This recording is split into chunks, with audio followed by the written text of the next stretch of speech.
Assalamualaikum warahmatullahi wabarakatuh. Perkenalkan, nama saya Sultan Aditya Satotriono dari SMA Negeri 71 Jakarta. Saya dari kelas 10 C dengan nomor absen 35. Dan hari ini saya akan mempresentasikan presentasi teks anekdot saya.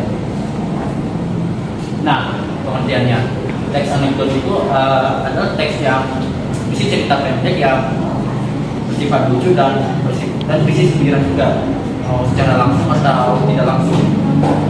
Nah, contohnya ini ada teks anekdot yang judulnya baju termahal. Di sini di teks anekdot ini diceritakan dialog antara dua tokoh yang bernama Amar dan Amir. Amar bilang, "Mir, ternyata banyak kulit di sini, negeri kita yang suka kaya raya." Lalu Amir menjawab, "Kalau masalah itu aku juga harus tahu, Man."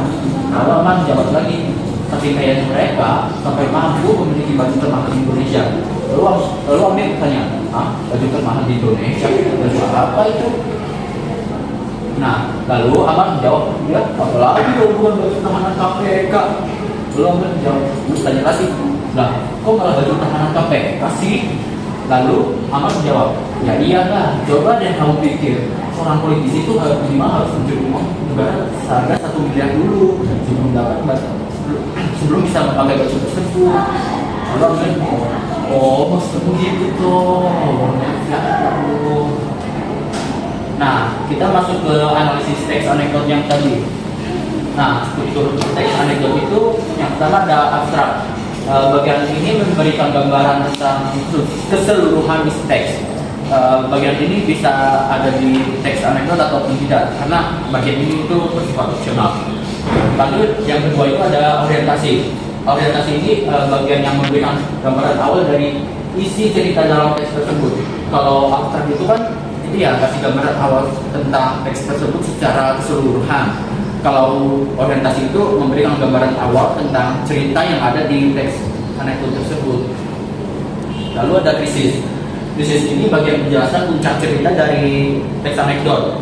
Bagian krisis ini biasanya ditandai sama bagian krisis dalam teks tersebut itu ditandai dengan tokoh Amar yang bilang kalau polisi di Indonesia itu bisa pakai baju mahal, yaitu baju tahanan KPK.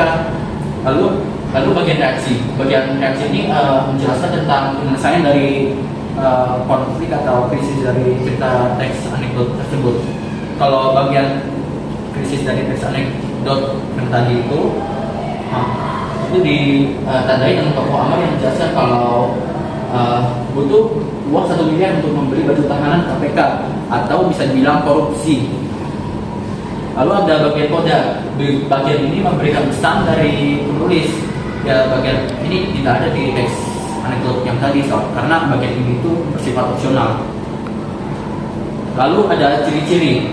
Yang pertama, lucu. Teks tersebut bisa bersifat lucu karena teks tersebut menggunakan lelucon agar yang disampaikan itu tidak terlalu kasar.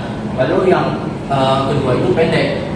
Teks tersebut pendek karena teks tersebut ingin menyampaikan kritik dengan cara yang gampang, jadi orang-orang bisa dapat kritiknya dengan gampang, itu gak harus perlu baca banyak-banyak. Lalu kaidah kebahasaannya, yang pertama ada pertanyaan retoris. Pertanyaan retoris itu pertanyaan yang bisa dijawab sama pertanyaannya tersebut. Misalnya, emang kamu mau tersesat? Jawabnya enggak kan? Orang mana mau tersesat? Nah, pertanyaan retoris itu nggak ada di teks anekdot yang tadi. Lalu ada baca sindiran. Baca sindiran itu ada di teks anekdot yang tadi. Di teks anekdot yang tadi, baju KPK disebut sebagai baju mahal, dan itu untuk sindiran seakan-akan politisi itu harus mengambil uang yang banyak agar bisa memakai baju tersebut. Lalu seakan-akan menyindir KPK yang dimana mereka harus dimana KPK itu hanya menangkap politisi yang sudah melakukan korupsi yang sebanyak itu. Nah, lalu ada kata kerja material. Kata kerja material itu kata yang menunjukkan suatu aktivitas. Dalam teks tersebut, kata kerja materialnya itu adalah mencuri. Sekian dari saya, terima kasih sudah mendengarkan. Wassalamualaikum warahmatullahi wabarakatuh.